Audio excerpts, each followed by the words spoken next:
కూడా ఇప్పుడు మమ్మల్ని కాపాడండి, మమ్మల్ని మీరే కాపాడాలంటూ పోలీసులకు నిన్న పేరు నాని కావచ్చు, లేదంటే ఈ నాని కావచ్చు, వీళ్ళిద్దరు కూడా మాట్లాడుతున్న పరిస్థితులు ఏం ఏం చెప్తారు సార్ వీటికి సంబంధించి? ఇప్పుడు మీరు ఒక ఓడిపోయిన ఎమ్మెల్యే వాయిస్ వినిపించారు కదా, జక్కంపూడి. అదే ఆయన ఆయన మాటలు వింటే ఏమనిపిస్తుంది అంటే, డాక్టర్ చాలా మంచోడండి, ఆపరేషన్ చాలా బాగా చేశాడు, కానీ పేషెంట్ చచ్చిపోయినోడు తప్పు, కానీ డాక్టర్ తప్పు ఎట్లా అవుతుందని అన్నట్టుంది. డాక్టర్ చాలా మంచోడు, బాగా ఆపరేషన్ చేశాడు, పేషెంట్ చచ్చిపోయాడు, మేమేం చేస్తామండి అన్నట్టుగా ఉంది.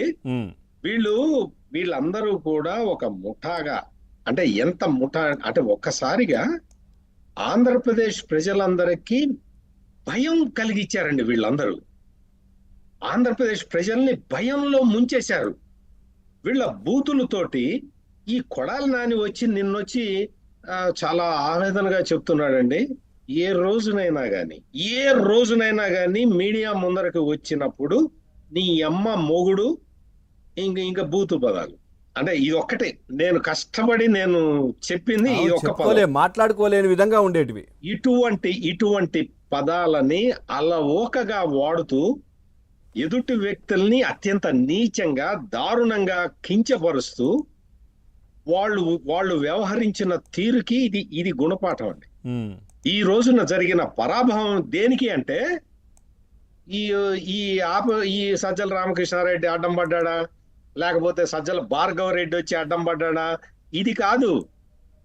జగన్మోహన్ రెడ్డి ఇంతకాలం ఏమైంది సార్? ఒకవేళ వాళ్ళు అడ్డం పడితే ఇంతకాలం మరి మొన్న ఎన్నికల ముందు ప్రజల దగ్గరికి వెళ్ళినప్పుడు ఎందుకు మరి ఇవి చెప్పలేదు?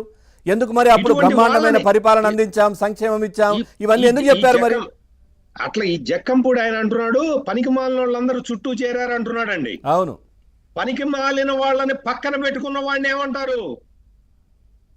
పనికి మాలిన వాళ్ళని పక్కన పెట్టుకున్న వాడిని పనికి మాలిన వాడే అంటారు. ఇది అక్కడ జరిగింది. నీకు మొత్తం ఎప్పుడండి 2.5 సంవత్సరాల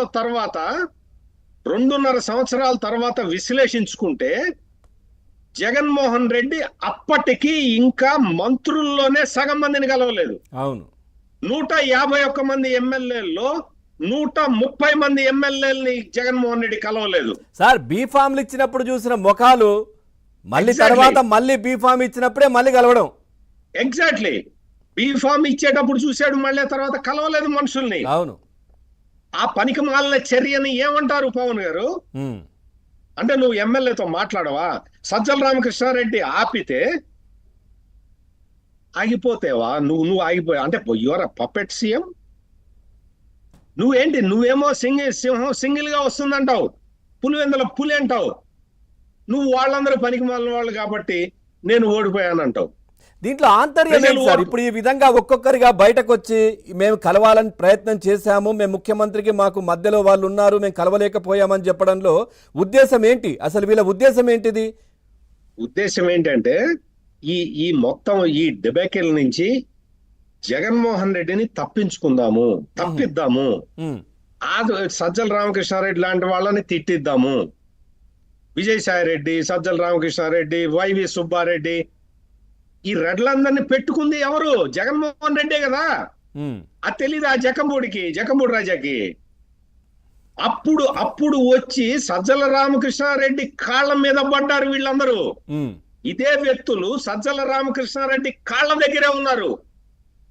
సజ్జల రామకృష్ణారెడ్డి చెప్పుల్ని కాపలా కాసిన వాళ్ళు వీళ్ళందరూ. ఈ రోజున వచ్చి జగన్మోహన్ రెడ్డిని తప్పించేద్దాం దీని నుంచి.